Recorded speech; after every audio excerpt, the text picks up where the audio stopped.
Hi, and welcome to today's webinar, Success Story Using Virtual Event Technology to Overcome an Unprecedented Crisis. And I'm Junsen, and I will be the moderator for this session. Well, during these unprecedented times, especially the last year, many event organizers have to shift their strategies to adapt to new challenges. And this include pivoting their physical exhibitions, fairs, workshops, talk shows, and conferences to a format that we are all now familiar with, and that is the virtual format. Well, there are many variables to consider while evaluating whether to go digital and how to go digital or what solutions to pick. And as we know, picking the right solution can make a big difference. And that is what we will be finding out today, how solutions can help you. All right. And joining us here today, we have Michelle Lam, co-founder and director of Mean Communications. Welcome. And we have James Martin, program director of Fusionex. And they are here to share the key takeaways on how did they manage to successfully pivot from their business to, or more specifically, their event to the virtual format. Well, before we begin, let me share a brief background of our guest, Michelle Lam. She is the co-founder and director of Mean Communications, and she co-founded Mint with her best friend, Nikki Yu, 9 years ago.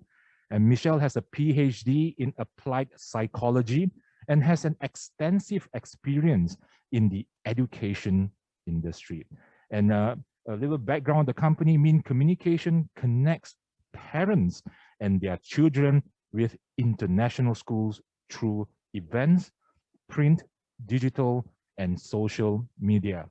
Whereas for James Martin, he is the program director of Fusionex. He is a business-focused professional with a broad level experience in all aspects of IT. And he has an in-depth experience in building key strategic solutions across the globe. And Fusionex itself is a global multi-award winning data technology provider where they specializes in analytics, big data, machine learning, and artificial intelligence. And they are known to bring innovation, ideas, and most importantly, solutions for their clients. Once again, I'd like to welcome both Michelle and James to this show. Welcome to the show. So to get it started, we learned a little bit about Mean Communications, but let's just hear it from the lady herself. Can you share with us a little bit more about your company, Michelle? Right, I'll repeat. Yes. Mean Communication started in 2012 because we felt that parents needed more information about private and international education options. So we did events, and then later we published a comprehensive guide on international schools, and we also have websites as well as social media. So, it started 9 years ago. How did you get into this industry? Because it was at that time that Malaysians were allowed to go into international schools, so the quota was removed. So that was when parents were deciding whether to send their children to international schools then. And one of the events that you all organize is called the PISF, Private and International School Fair. Can you share a little bit about that event and what was the objectives of this event? Right. The events in KL were held at the Mid-Valley Exhibition Center, so these were quite large, and we have about between 50 and 80 schools exhibiting at these events. Parents come to these events to find out more about their options in international schools and ultimately decide on a school for their children. The smaller ones, we also have in Johor and Penang, East Malaysia. These are smaller and are held at hotels. So before this is mostly on the physical level in halls as well. Okay, and we understand that when the COVID-19 pandemic hit about a year ago, And as we know, everything was closed down, including events, and events have to put on hold, events especially. And when that moment happened, when was it that you thought we really have to go virtual, and how did it actually hit you?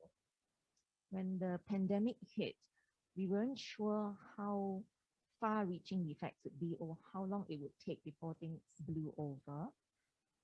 But when we felt that it will not happen in the short term, that was when we decided that we had to go virtual.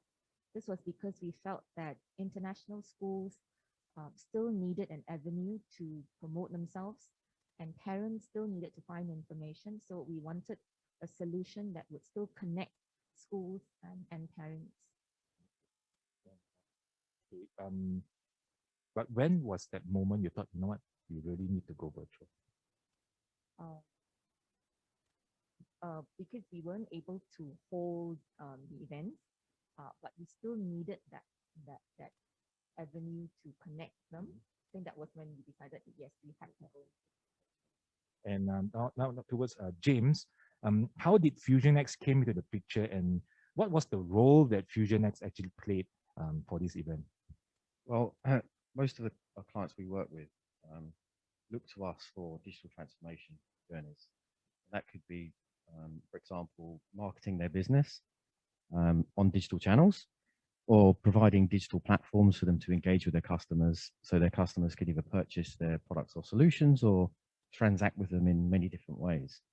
So it was natural for FusionX to help Mint in this collaboration because of Mint's obviously core credentials in the industry, but obviously FusionX and their advanced technology and our AI-based digital marketing services. Was there a challenge in building this technology? Of course, a lot of challenges. But if I was to categorize it, I'd put it into probably two different areas.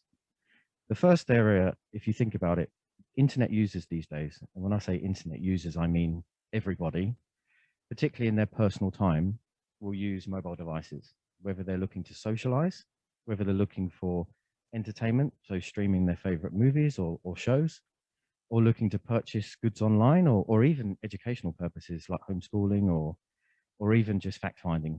Everyone's using mobile devices. So to try and bring a virtual augmented experience to a very small screen, whilst making it still functional and effortless to use, was one of the biggest challenges, actually.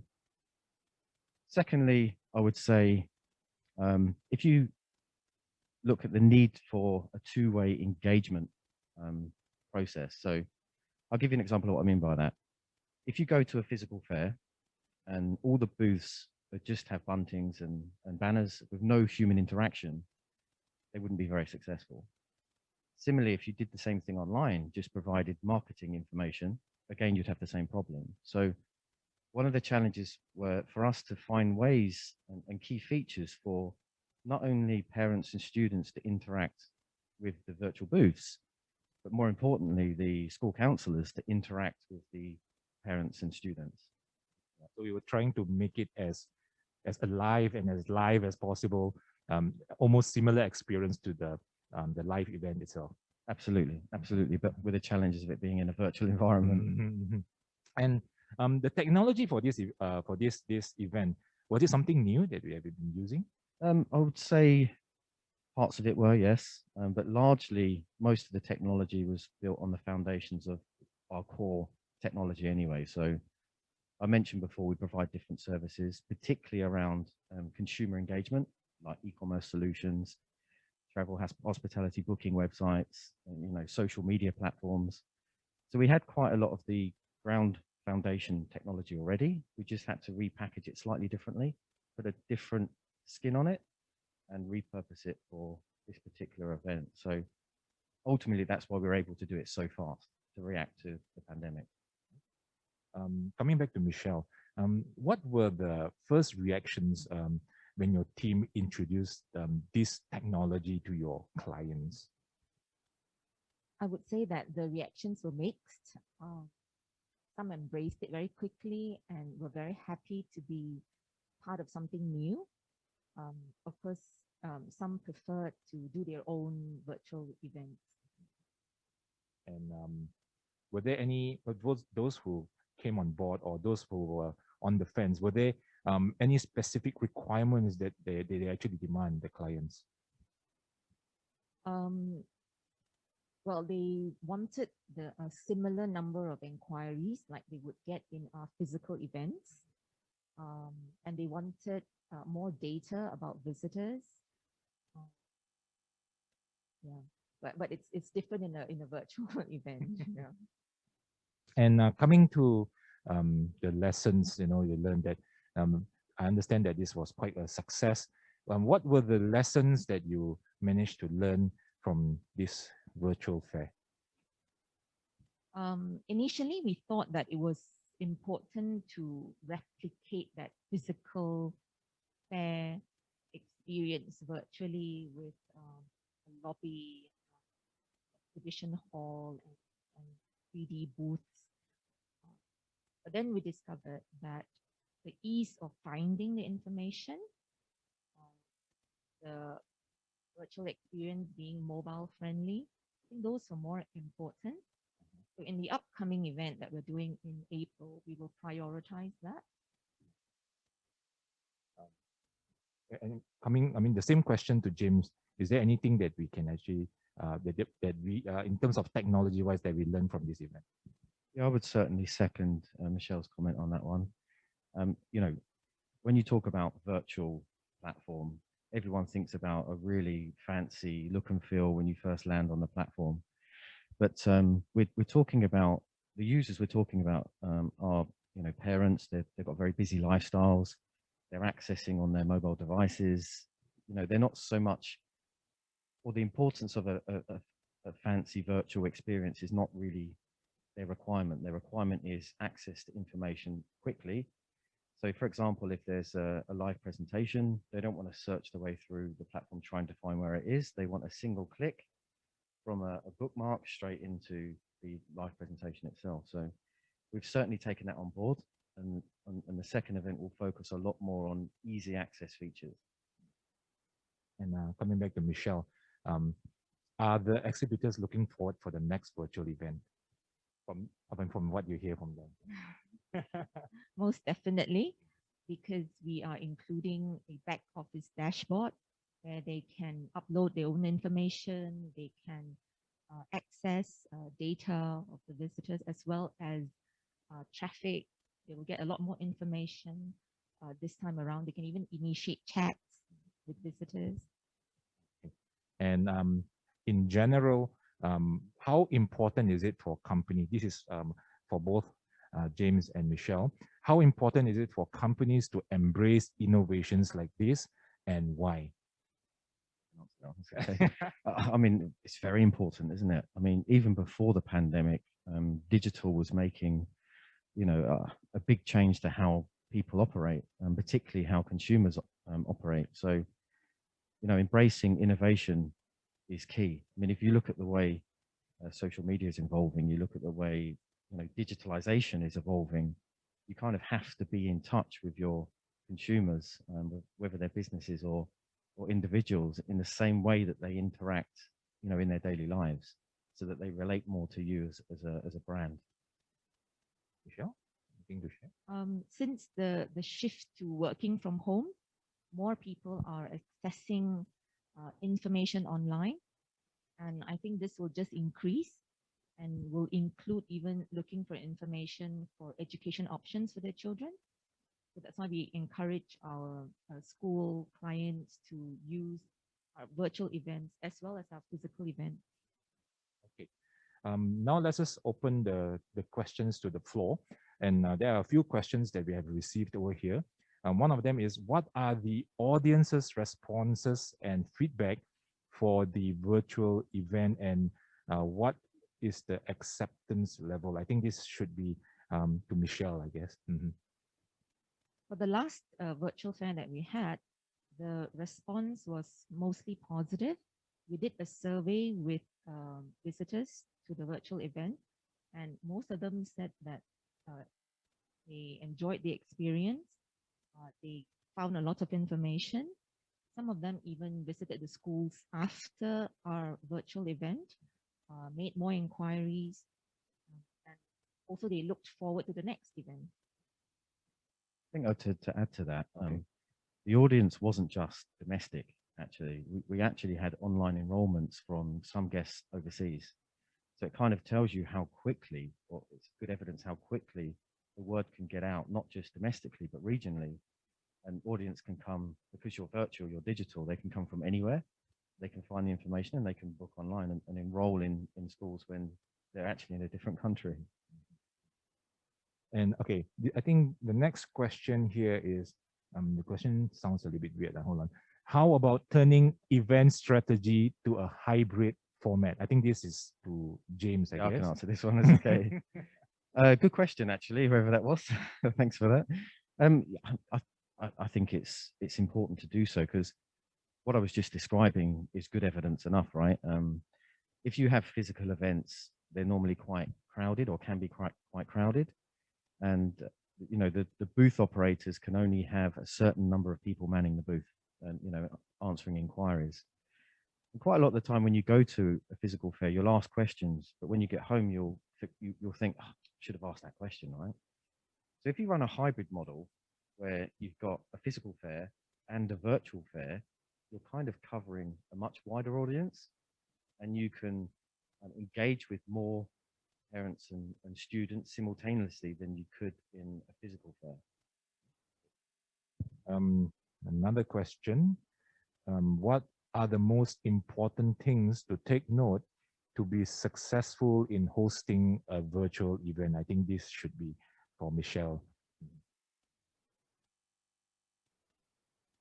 In addition to technology that is advanced, secure, stable, we need to keep in mind the objectives of doing the event and to ensure that all the objectives are ultimately met.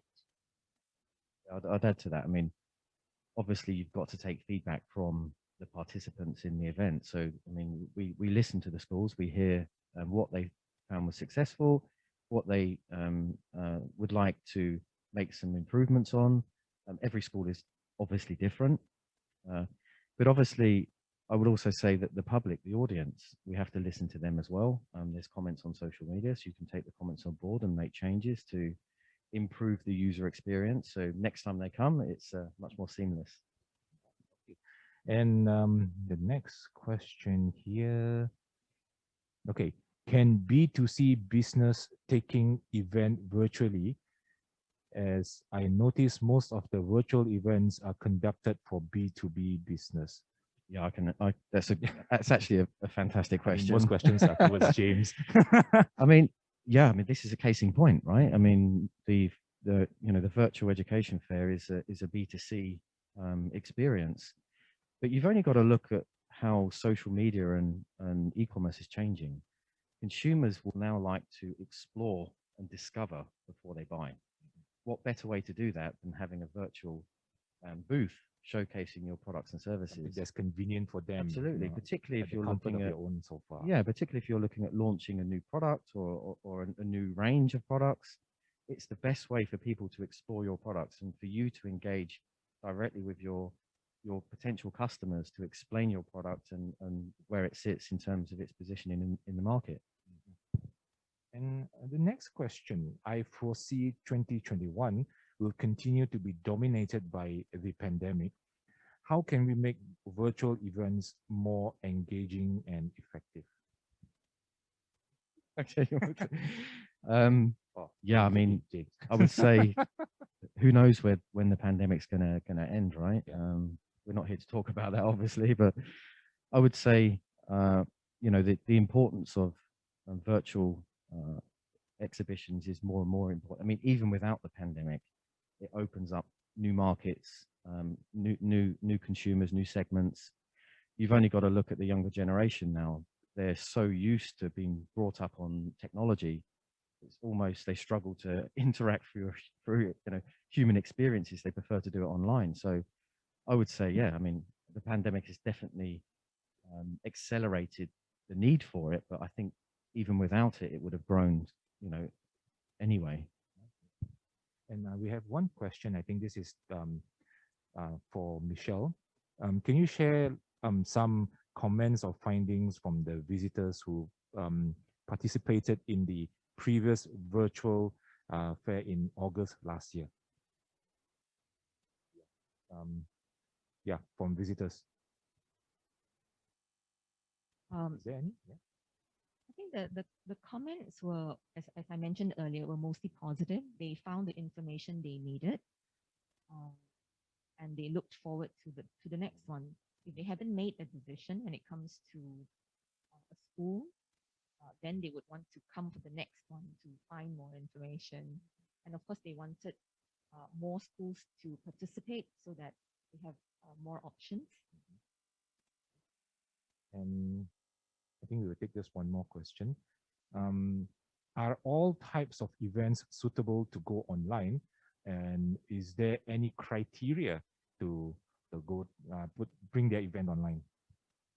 I would say there's quite a wide variety of different industries that can participate in online events like this. I mean, ultimately, if you're a brand and you're marketing your products, then yes, absolutely, it's a great way for your market to discover your products and services. But I think it's across many industries. And before we end, is there any final message or final comments you want to share with the audiences today regarding bringing your event to the virtual format? Any final remarks? I would say, now's the time to do it. As I was explaining before, it was going to happen anyway, but the pandemic has certainly accelerated that. But we're seeing through different virtual events and experiences, how popular it is with the market, the general public. They like it. It's a great way to discover. So I would say if you're thinking about doing it, definitely you should start doing it now. Michelle? Schools should definitely consider doing virtual events in addition to the physical events to reach a wider audience or a different audience, as well as move beyond national borders. All right. Once again, I would like to thank Michelle and James for sharing their insights and experience on how we can actually pivot. I mean, they did share quite a lot of interesting facts and then quite a lot of interesting experiences they had for this virtual event. And we are happy that they actually shared with us how they can pivot physical events to a virtual format and conduct it successfully as well. Once again, thank you very much, Michelle and James. Thank you. Thank you. And once again, I would like to thank Michelle and James for their sharing and their insights and their experiences on how we can pivot physical events to a virtual format and conduct it successfully as well. And again, thank you very much to them. Do stay tuned as we will bring you the next part of the session where we have Adrian Tay, a little more about the virtual exhibition platform of VEP. In the meantime, to summarize the session that we had with Michelle and James earlier on, there are a few key takeaways shared by both of our guests. And one of them is that there was an increase in participant engagement, and there was also a boost in visitor traffic as well. The response was quite positive as it managed to reach a bigger audience, and also there was also a boost in traffic as well, which is something all event organizers hope for. And there was also greater exhibitor visibility. And once again, do stay tuned as we will begin the next session shortly, as we will have Adrian sharing about the virtual exhibition platform. So do stay tuned as we'll be back in a very short while. All right, the crew has given me the green light. We shall now join Adrian Tay, Project Manager of Fusionex, as he will be sharing with us on the virtual exhibition platform. Over to you, Adrian. Good afternoon, everyone. So today I'll be presenting about the Fusionex virtual engagement platform. My name is Adrian, and I will be explaining to you how we've actually came about this product and how it's actually benefited one of our partners through these trying times. So before I begin, I would like to talk about this word called digitalization. So as many of you guys know, this word has been thrown around for many years. However, study has shown that last year, only 15% of companies have prioritized digital transformation. And however, this year, they actually predicted that all the companies will actually start to prioritize putting in technology into the companies. So I personally have actually experienced this previously. This is a personalized story. Um, before the COVID-19 situation, we actually had, we are the ones that are actually calling clients about the new prospects of business of how we can transform their businesses. However, with the COVID-19 hitting, we are the ones getting chased now by our clients to actually involve them with all our different projects that are upcoming. So why did I mention this? This is actually to set the scene of how Fusionex came about, the virtual engagement platform. And I will also touch on how one of our partners actually became one of the 15% company that actually prioritized digital transformation right before the COVID. So for today, I'll be touching on 4 different portions. For the first one will be the introduction. So the whys, the hows, the whos of the whole project. Number 2, we'll be going through the features of the product. And after that, we moved on to the benefits, and I'll also end it off with some statistics of our recent event. So to start off would be the understanding the problem statement. So the main problem here, as you guys already know, that it is the coronavirus outbreak. So actually it struck us really, really hard and really, really quickly. So many of the companies actually struggle to convert their businesses online. And from there, they will actually need a really solid platform to be able to facilitate any buying or selling within through the virtual platform, right? So for today's case, I will be actually using our recent event that is with Martrade. So Martrade is actually the government agency of Malaysia, where their main task is to actually assist and facilitate international trade markets for the Malaysian companies. So with this a little bit of background, last year they were actually tasked to be the host of the My APEC 2020 exhibition. However, since COVID hit, things slowed down a little bit, but the main challenge here was that Martrade was still eager to uphold and keep their commitment to deliver this exhibition.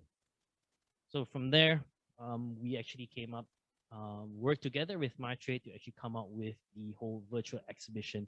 And that's where we begin to convert their business to a virtual platform. Okay, so this is our solution with the challenge on hand and time is of the essence. Fusionex strongly believes that we have to utilize the different products within our company. And then from there, we actually created something better for Martrade. So instead of just providing the virtual exhibition, which can be viewed all over the world, we've decided that we need to provide them of a more engaging platform. So as you can see, we've actually combined the Giant Suite on the left, which is our analytics platform. We also have the CRS module where it powers the booking engine. So that's where it handles the B2B matching.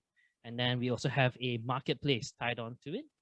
And lastly, we also utilized our loyalty system to handle the whole registration module of the product. With that all combined, what we've created would be the virtual engagement platform rather than just a virtual exhibition platform. So moving on, I'll be touching on some of the features within our system. Our system is built to be an all-in-one system. So as you can see, we have many features within here. However, on the left side, if you focus on the left side, that will be the virtual exhibition platform that we've promised Martrade previously. So we've actually included the virtual exhibition, business matching, pitching, and also webinar. But we've took it a step further and actually created on the right side what you can call the virtual engagement platform. So there is the events and itinerary for you, and then there's also the marketplace, creating any ad hoc meetings, and also a dashboard to power up all the data that we have within the platform. So I will be going through each individual features. I'll touch on them so that you have a whole holistic picture of what I'm talking about, and at least you have an idea of how things are being run within the platform. So to start off will be the virtual exhibition. So for the virtual exhibition, what we've created is an eagle eye view of the whole hall. Then we also further segmented them by industry. So people have actually ease of use to actually navigate within the hall. And then we actually drill down to different booths so that you can actually view more detailed information about the company of the particular booth. So this was actually the booth that we had for my trades case. As you can see, there's a lot of information already presented here. Normally what you also can see in the physical exhibition will also be presented here. So there's also background information, brochures, even products and services. And at the same time, you're able to download these virtual brochures so that you don't have to actually hold them physically, and then you can keep them to view at a later time. And then from there, within the booth, if you're actually interested to meet the company itself, we also have a button for you to actually request a meeting with this particular company. So you actually can do it all on the spot. Now, what does this mean for the users? So pretty much spells out that we have the whole exhibition on the palm of your hand, whether you're viewing it from your mobile phone, your tablet, or your laptop. So at this point of time when there's COVID, this main convenience point is actually a really big factor for the whole platform to be really successful.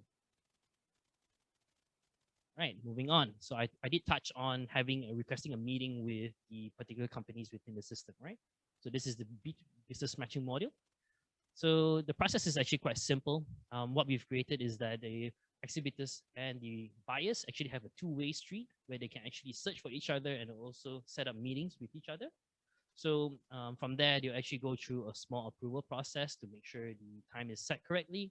And then the meetings are actually held in the Microsoft Teams itself. To take it a step further, we actually have a feedback module actually incorporated into it. So from there, when the buyers and sellers have already met up, we are actually able to collect more data about the potential deals that they might have, or even more feedback on the platform itself of how the meeting went. And they can provide all of this information, and it's all going to be captured within our platform itself. So just a little bit of a screen to show you the look and feel of the system. This is where the companies are able to search the different companies within the platform.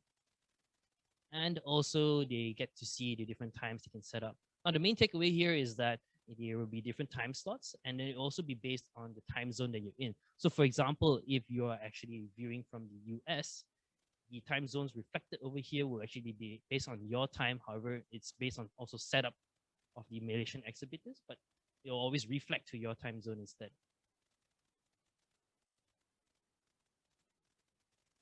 Okay, moving on, there is also the pitching and webinar. So I'm pretty sure a lot of you have been online recently. So there is a lot of online selling, whether it's being done on Facebook Live, TikTok, Douyin, etc., etc. So our system is actually no different. We actually have the feature for the exhibitors to actually conduct their product pitching and also conduct any webinars to explain a little bit further of their products. From there, there's also a live Q&A session where you can actually interact with your viewers, and also we actually link you to the marketplace that's actually tied behind it. In this feature, we also have the polling surveys. So there's also feedback always given. So we'll always strive to improve our products or even the platform. So any of the viewers coming in, they can always give feedback on the products. Small screen to show you the live Q&A. And then moving on would be the events and itinerary. So for this portion, Fusionex actually predicted that the event will go beyond the Maya APAC 2020.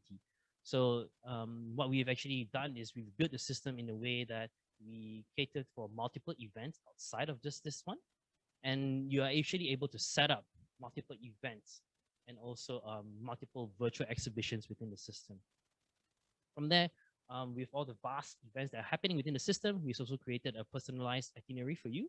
So you can actually keep track of all the different events that are happening within the platform. You can see here, there are more than just one event being held. So this is just a sample. And from there, you can drill down to find out a little bit more information on the platform, on the event, sorry. Okay. And of course, there's also the whole overview of the different events within the system set up there. Okay. Okay, moving on will be the ad hoc meetings. So the main difference of the ad hoc meetings versus the business matching is that what we've catered for is once the event is over, you're still able to come back to the platform to be able to set up meetings with the different companies within the system, right?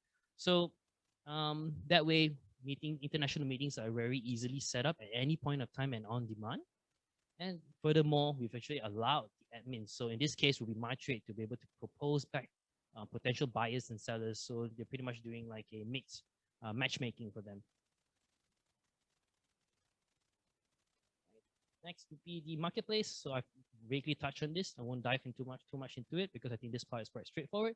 So we always have a marketplace tied to it behind. So if people actually interested in the products, they actually can go directly to the marketplace and actually purchase the product.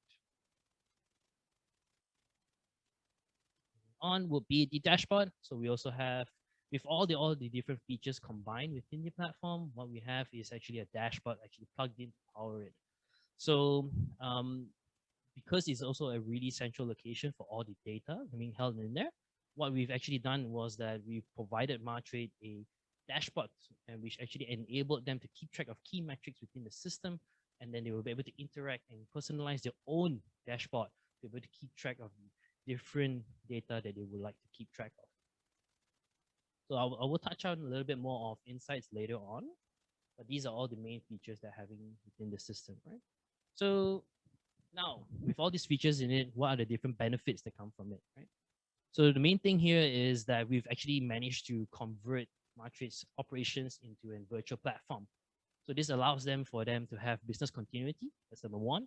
Number two, since this platform is actually online, they are able to connect globally and grow really fast. In this case, Martrade has it slightly easier because they actually have different offices actually placed out throughout the whole world. So they actually can activate them to get more companies to join in the platform. Okay, number three, the system actually is a web-based system. So it is actually really fast to set up and it's also a low cost. That being said, being a web-based system is also on demand at any time and anywhere. So anyone can actually view it at any time through their mobiles and their tablets, etc. At the same time, we've also predicted and also built it in a way that the system can handle unlimited participation. So I think James has touched on it before, whereby it won't be limited to just a physical exhibition. So from anywhere and any part of the world, you're actually able to tune in to join in for the virtual exhibition or the different events. And of course, because the system is a one-stop centralized database, we've actually plugged in the dashboard and monitors, as I mentioned earlier, so that they can actually keep track of all these things, right? So moving on to the insights. Martrade is actually able to fully utilize our system and data analytics to the full extent. They actually do it through the two main key analytics. One is the predictive analysis. So predictive analysis is whereby the system actually provides them certain outcomes based on the data that they have. And number two is prescriptive analysis.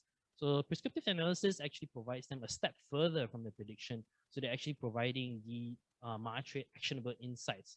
So in their case, what they've actually done previously is that they're actually able to identify different countries that have maybe low participation rate or maybe low success rate in terms of the B2B matching or the deals that are happening.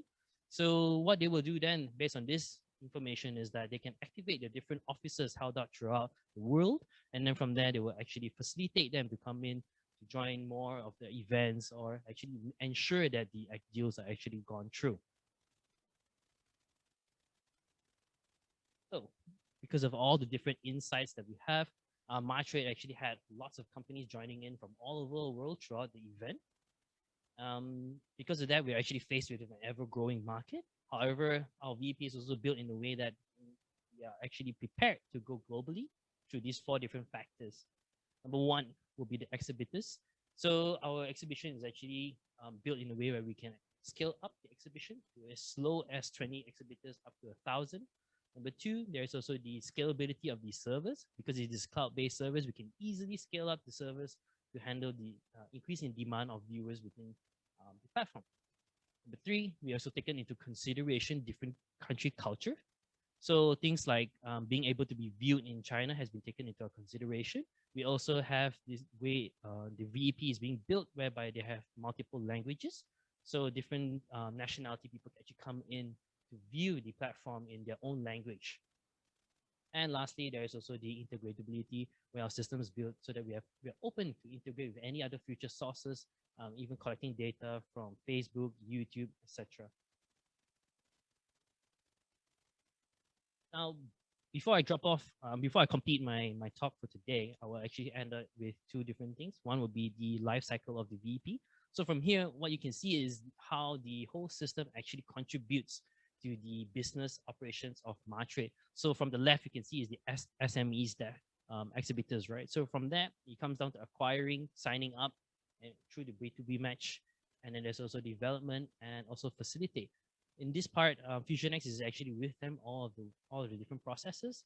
So the system is actually able to guide them to make proper decisions, whether it be targeting different markets, acquiring the right people to join in, setting up the right content in the event itself, and as well as matching them to the right people. From there, they are also actually able to identify certain companies that actually require help. And then from there, they actually conduct trainings to actually develop them to be more open for the international market. So as you can see, the life cycle of VEP actually shows how powerful the virtual engagement platform is and how using the FusionX AI brain behind it actually can help out in a lot of business decisions throughout. Lastly, just to touch on our slight achievements that we've done for Martrade, because they have actually converted it to a virtual exhibition. What we actually saw was the 59 increase in number of exhibitors after it went live. We also had visitors from over 80 countries that actually came into the virtual exhibition. And because of the preaching and webinars that are being held in the system, we've also had at least 50 different prospect customers tuning into all their different live streams that have held within Martrade. So from this, we're actually really proud that we've actually assisted Martrade to actually convert their businesses online. And the main takeaway here will be that Martrade actually truly understood the potential of being fully digitalize the whole process of their businesses. And I hope more people in the future will actually do the same. And that's it for me. All right, thank you very much, Adrian. And that's it for us today. Thank you so much for spending time off to actually listen to us, and spending time off to actually what I call spend time with us. Sorry. And once again, I would like to thank our guest, Michelle Lam, co-founder and director of Min Communication. I'd like to thank Mr. James Martin, program director of FusionX, Adrian Tay, project manager of FusionX, and also the crew that made this happen here today. They are behind the scene. I'd like to thank them as well. And my name is Junsen. I'd like to say goodbye, take care, and stay safe. Bye.